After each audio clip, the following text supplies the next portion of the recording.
I think you're going to continue to see a slew of superhero movies. Where I'm going to try and play is the vast majority of those are in the PG-13 arena, and mine's going to be a dark, hard R, right? And again, when you say R, it's funny in Hollywood. They go, oh, like Deadpool. Deadpool is just an action movie with a couple F-bombs and a naked butt here and there, right? Logan pushed it. I'm talking like a horror creep movie, like way over here. Dark, scare the shit out of you, right? Just and a movie in which the sentinel being of Spawn is the only thing fantastic in the entire movie, right? Those are the movies I grew up with. I didn't grow up with superhero movies or, even Star Wars. I grew up with The Exorcist and The Omen and Jaws and even movies like Frankenstein. There's only one fantastic element in those movies. And even today, right? Even today when you go to movies like The Grudge and The Ring and all, there's only the boogeyman, there's one boogeyman in every good horror movie, right? And I use horror in terms of just scare the crap out of people. So it's gonna be a creepy movie. If you like Jacob's Ladder, hopefully you'll like it. So he was second. He was. We're gonna get the ambitious people first. Yes. So 2017 marks like 25 years of Spawn, but I know Spawn. And Image Comic, right? Yeah. But I know Spawn's much older than that. And yeah. My question is, how did Spawn at William Abrahart High School? Like, how did you come up with the idea? I'll give it to you, but it's one of the things, I usually go through my career pretty quickly, but I think today I'm going to backtrack and sort of lay a heavy Calgary burden on it and just go, to see if I can inspire a couple people here.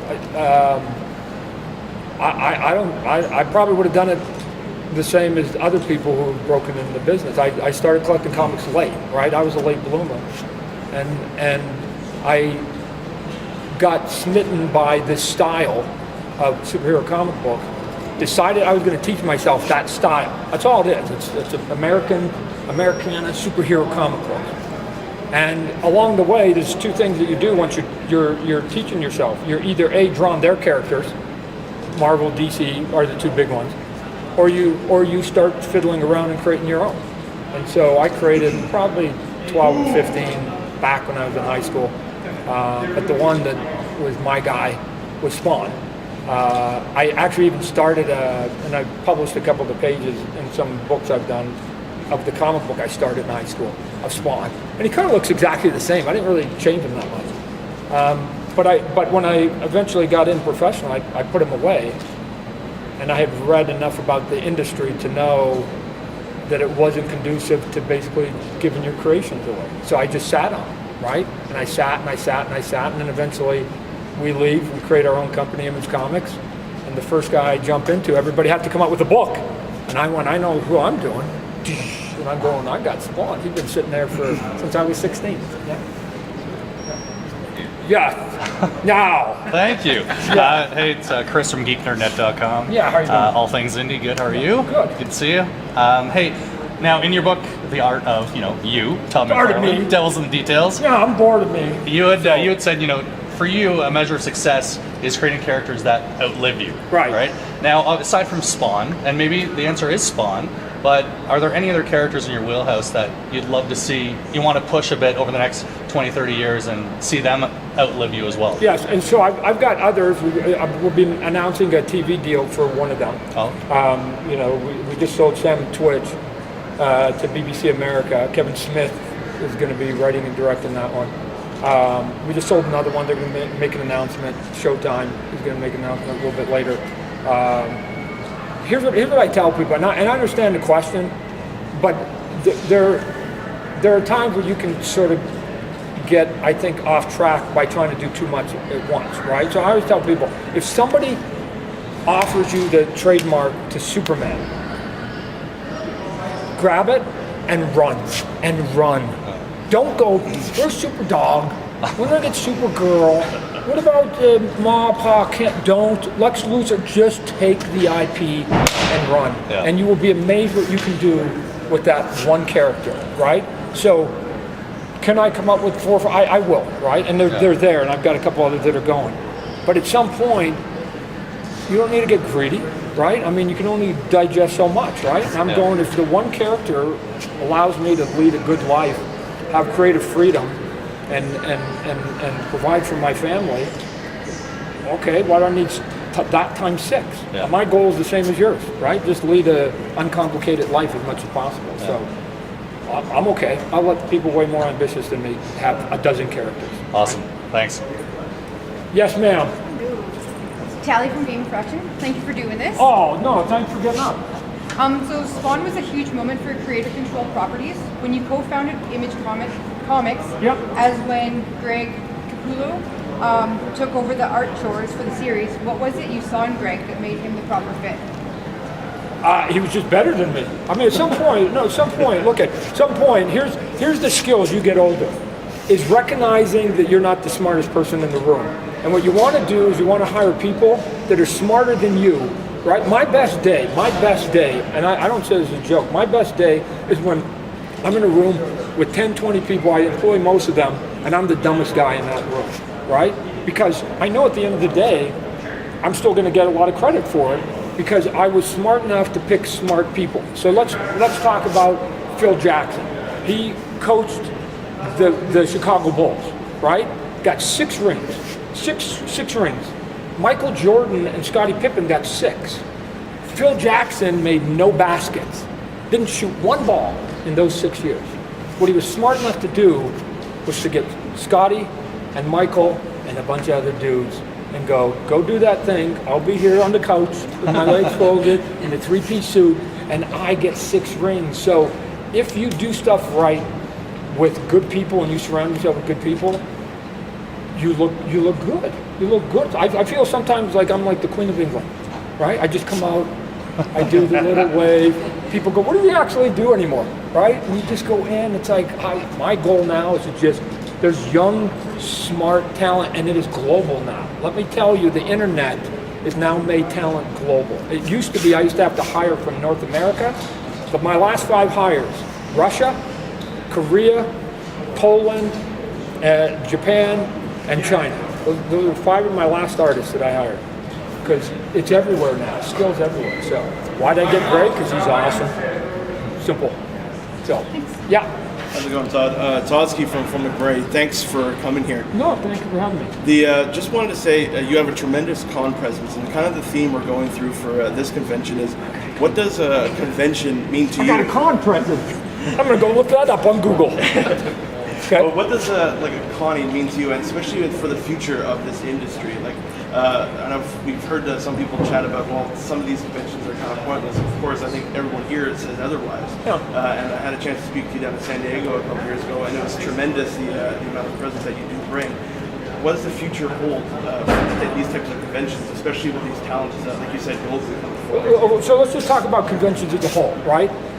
Look, I was on the other side of that desk at one point, and I went to a couple conventions. I was a little bit later, 16, 17, but I saw it with my own eyes. And here's the one thing that struck me, and it's still to this day, I can remember the moment.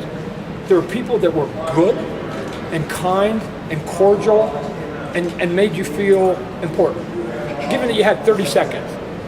And then there were nasty people. And I never understood why somebody would get on a plane, travel 1,800 miles, get off, sit behind a desk, and be nasty. I never understood the concept. So, A, if you're going to be here, then act like a gentleman, right? I mean, let's do it. Number two, I've gotten asked the question, Todd, what's the goofiest question somebody's asked you? You got, especially people that don't know conventions, right? Oh, you got those Trekkie fans or whatever else. Let me tell you, here's my opinion. I have never had a stupid question asked to me. You know why? Because if it's important enough for a fan to ask, it's important enough for me to ask, right? It may not be important to everybody else in line, but it's important enough for that person. And that person, every person that's in line for me, has at some point given me some of their hard-earned money. And they put food on the table for my family. So at no time will I ever disrespect anybody that's in my line. I've had people go, Todd, why do you thank them? What do I thank them? They give me a living, they give me a career. So why do I act like I do? Because I am grateful what are you talking about? And how hard is it to sit behind the desk and have people stand in line and say nothing but nice things to you, right? People always go, Todd, how's your show going? Of course every show goes good. It's a false positive. Your enemies don't get in line. right? They'll just send you emails later, right? So I like pop culture. It used to be convention, but now it's pop culture. Pop culture gets big, we all win. Because now, where I used to be an odd kid growing up, because like I collected comic book, and there was like, ugh. And now we're okay, we're normal. As a matter of fact, we may even be the majority, God bless us. So, you know, I hope we take over the world, right? I just saw your mayor yesterday. I was with your mayor. That dude's a nerd. I thought I was going to get some buttoned up guy, and he was going to say a couple things on a prepared skin, and he started talking. I go, wow, this guy's the real deal, right? I'm just going, now can he talk about budgets? I don't know. Thanks. All right, over here, yes. Well, let's get away with the sports now. I know you were partnered in the Edmonton Oilers way back when. Correct. And you designed the alternative jersey. Have Right. you done anything with them? Yeah, I got a jersey actually. Oh, yeah. Yeah. Have you done anything with them or The Oilers recently? Yeah. No. That was the fun that I had, right? I was in Phoenix. Every other owner at that point was in Edmonton. 37. And and so I was with somebody, and I got involved because somebody happened to come. One of my family members came from Edmonton. They brought one of the Edmonton Suns that had the clock that said that Edmonton had 60 days to come up with this much fund. Yeah. I happened to be the last guy in.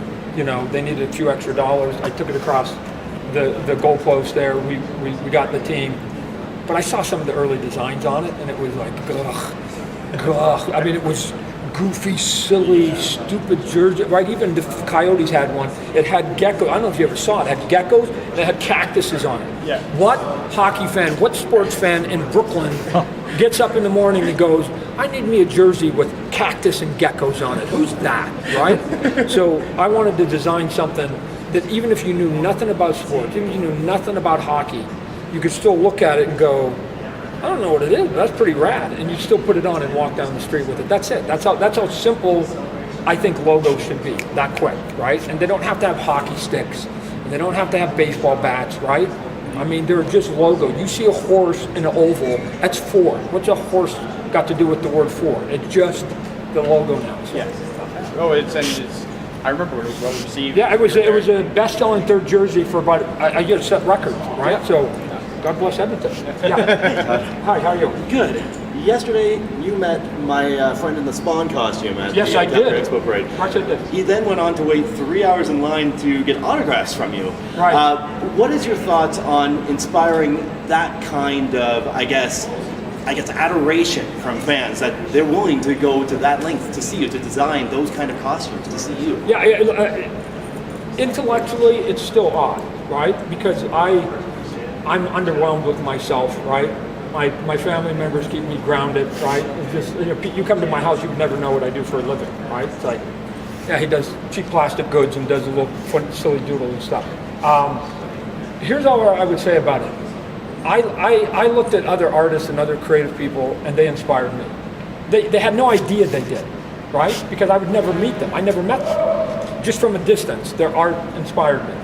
And I went, oh, that'd be cool. Maybe I can do that, right? So if there's any domino effect that happens, right? I mean, I'm going to do a speech here pretty soon. And maybe 5 people the message might resonate with them. And then they go on and they become the next sort of people in whatever topic or genre they choose to go into career. And they do something, and then eventually they will inspire, right? So this thing's been going on forever. Ever since anybody got the first job or the first piece of art, it's been going on, right? I was inspired by them. If I could do it like a proud papa, go do it. I hope you're twice as good as I am, right? And go out and make me look like a fool. I'll be the first one to congratulate you. So it's an odd thing to hear it, but I'm going, yeah, I would have said the exact same thing when I was 16 and I was standing in line. I was saying the exact same thing. All right, yes, sir. Hey Todd, Jason with Gay Calgary. I'm an Abe grad as well. Oh, Aberhart, that's where I went to. Where was Aberhart? Yeah. And so when I was in high school, it was a big deal that you'd gone there. Calgary is known for yourself, for wrestlers, for musicians that become famous. And oil. And oil. But what are your thoughts on like art in general coming out of Calgary and how it's spawned, for lack of a better word, so many people that are now working in different industries of art? Well, let me just talk to you about art from my perspective, right? I love comic books, right? It's where I started my career. But art to me is a big word, right? And so to me, when I'm doing toys, that's its own art. When I'm doing TV and movies, those are their own. If you're doing like a music video, it has, because each one of these art buckets has their own set of rules. My goal is to not get married to any of the rules or the buckets. It's to just continue to be around art. So if tomorrow, 10 years from now, they said that the way people are consuming the majority of their art is by looking at the images on the side of blimps, I would figure out how to get my art on the side of blimps, right? This is where, again, the dinosaurs come in, right? They just think that whatever they're doing at the moment is the best that will ever be, and anybody that tries to do something different is just like those young whippersnappers, right? I will never be the old man that looks at the youth and goes, those young, lazy millennials. I won't be that person, right? Because that conversation's been going on for a million years, right? We listen to rock and roll. We were the devil's children, right? It's always been going on. So my thing is to get to the youth. I mean, I like the youth better. I see some older people here. I like the youth way better, right? Because what old people have a tendency to do is stick to status quo. And I think that the youth are just naive enough, innocent enough to just go, I'm gonna try something new. Whether it's in medicine, whether it's in politics, whether it's in art, they'll try something new. Here's my frustration. The whole time I was doing Spider-Man and I was changing Spider-Man that made my career, right? That's why I'm arguably standing here today. They fought me. They fought me every second. Don't. And eventually the sales beat them on, right? I just go, you don't have to like me. We're selling more than anybody else in the country. Here's the frustration. That once I left, my style became the status quo. The style of Spider-Man is now based on mine that they fought saying don't do. And my frustration is, why wouldn't you let the next 20-year-old come along and go, screw McFarlane style, let me come up with my own because it might be 10 new things. Why do we want to protect status quo so much, right? And that's why I like the youth. They're just crazy enough to just go, no, mom and dad, I'm not going to do it. So, yeah. Image Comics and Spawn is 25 years old. 25 years. Older than me. Oh. Congratulations. Oh, yeah. Yeah, just so we're clear, there's Marvel and there's DC. Everybody's heard of them. If anybody asked a follow-up, I wonder what the third biggest company is. That's us for 25 years. For 25, we do 65 to 70 books a month, and we've been rocking it ever since. We're very eclectic now. So we're a company now that once you get past your 13-year-old food habits of going, I need to have 50 superhero comic books. I got to read a month. As you get a little bit older, because you get older, your music changes, your wardrobe changes, the taste of everything in the world changes, even your reading habits of comic book, and you need just a little bit of variety in your diet of comics. That's us, right? So we've got 17 of our properties have now been licensed by Hollywood. We've got the big home run Walking Dead that we published 10 years before it ever came out, right? So we're maybe 5% of our books are spandex. The rest of them are just cool story stuff. So we're the alternative as you get your age, right? Because again, I got that point where I can't read 50 superhero comic books a month and nothing else in my diet. I need something more. I'm getting older. So I don't know if that was a question, but My question was actually with the diversity, international people you're hiring, younger people. Yeah. Who are some big names that you might recommend watching in the future? Wow. I'm not gonna throw those up because I always think that the next one hasn't been discovered yet. They're sitting in this crowd maybe tonight, right? Tomorrow when we go do the one with Stan.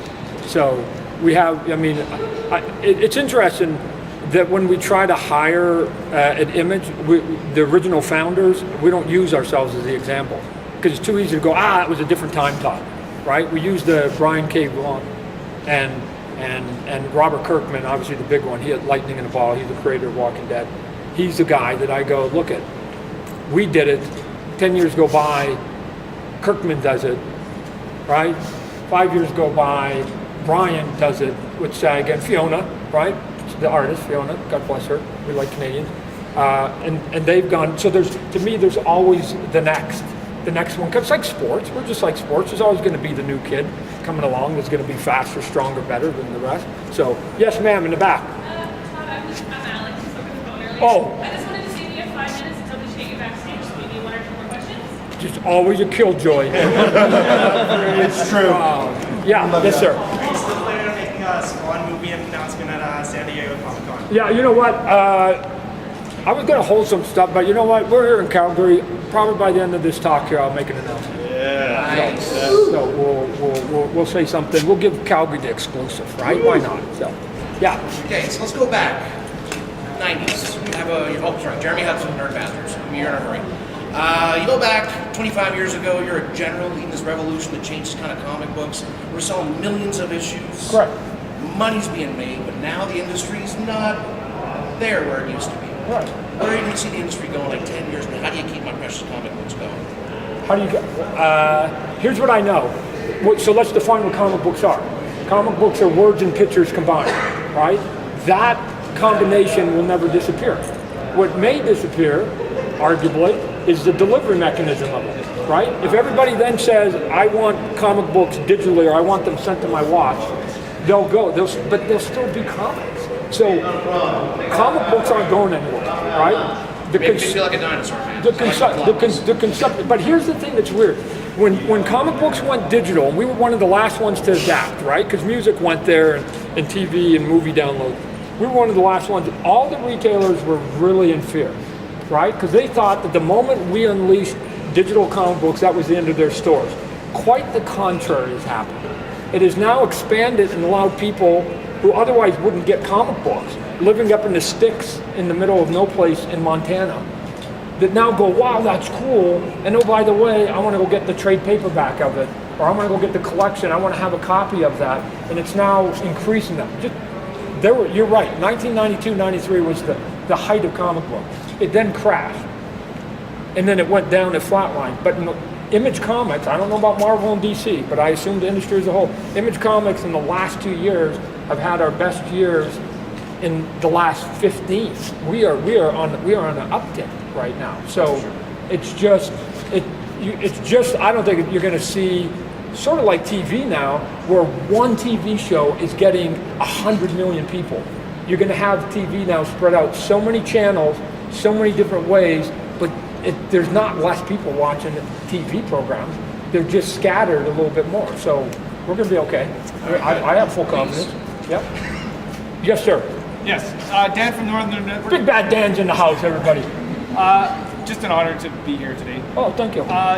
When you started Image Comics, and you went up against Marvel and DC, right, and just the whole owner-creator thing, why was that important to you at the time? Okay, we won against the giants. Yeah. We won against the giants. I mean, later with my toy company, I won against Hasbro and Mattel.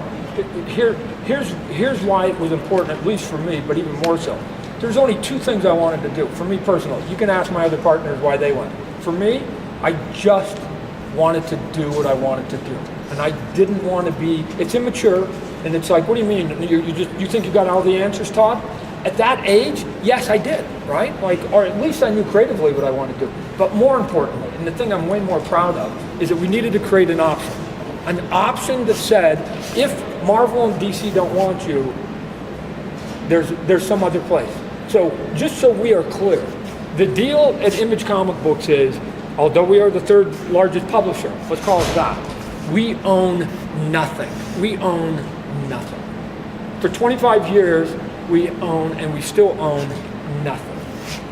Not only do we offer the best comic book deal, I will argue with anybody that we offer the best entertainment deal on the planet right now. You come, you bring me your book, we take a fixed flat fee, not a commission, a fixed flat fee to do all the accounting and the printing and the delivery, all the boring stuff that an artist doesn't want to be involved in. We get that little sliver off the top, and everything else is yours. So if you sell 5,000, you get this much. And if you sell 105,000, you get this much. And if you sell $1 million, we shouldn't prosper because you did something that was spectacular. And you get to take it to Hollywood and you get to do it. So why do I think Image is thriving after 25 years?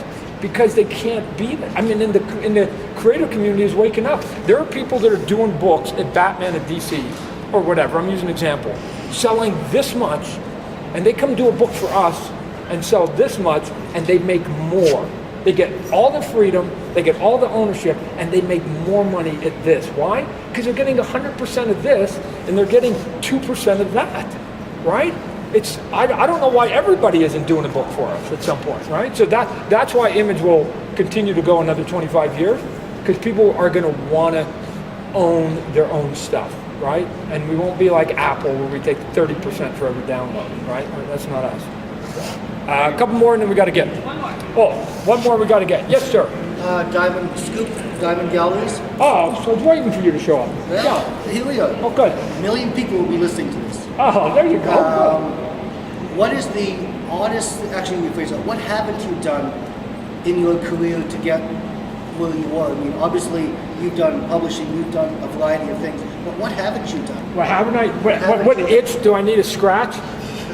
I'll tell you right, and I'm hoping to scratch it here pretty soon. I want to direct a movie because it's just art. Again, it's just art, right? So I've done a lot of things. I mean, I directed some music videos and did some directing on TV and stuff. I want to do a movie, and if I can do one, and it works, then those offers will continue to come. Because why? It's just another art form to me, right? And so it's a moving art form.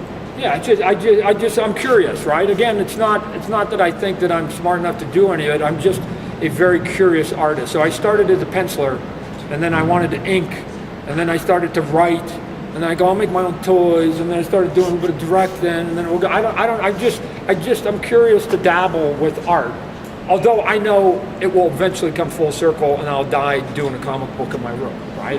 I know that's going to happen. So, but I'll not have the pressure of worrying about sales at that point. I'll just be doing it because I just like having fun. Just like George Wildman, at 92 years old, living in the seniors home, he had a 2-bedroom apartment.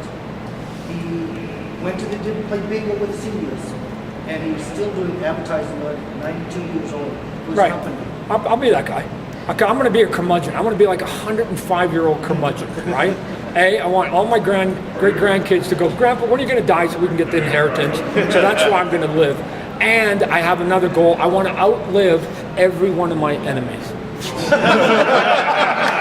Just out of spite. To just go, you're dead, I'm not, I won. And then I can die the next day. But I've got a handful, so I'm going to have to outlive a bunch of people. Here's the thing that's strange to me, right? People go, are you think you're going to take down Marvel and DC? That's never been our goal, right? Here's what staggers me. How does DC Comic Books, and I see the sales, how does DC Comic Books, it's owned by Warner Brothers, Marvel's owned by Disney, these are billion dollar corporations with tens of thousands of people and nothing but energy behind them.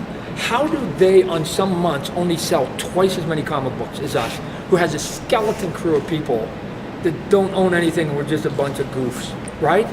Wow. Either we're smarter than they are, I don't believe it, or they're not getting a good return for their money, right? Because they are putting in this much to get this, and we're putting in this much to get this. I mean, I'm staggered that they only get those sales, given that they've got $1 billion backing them up. But God bless it.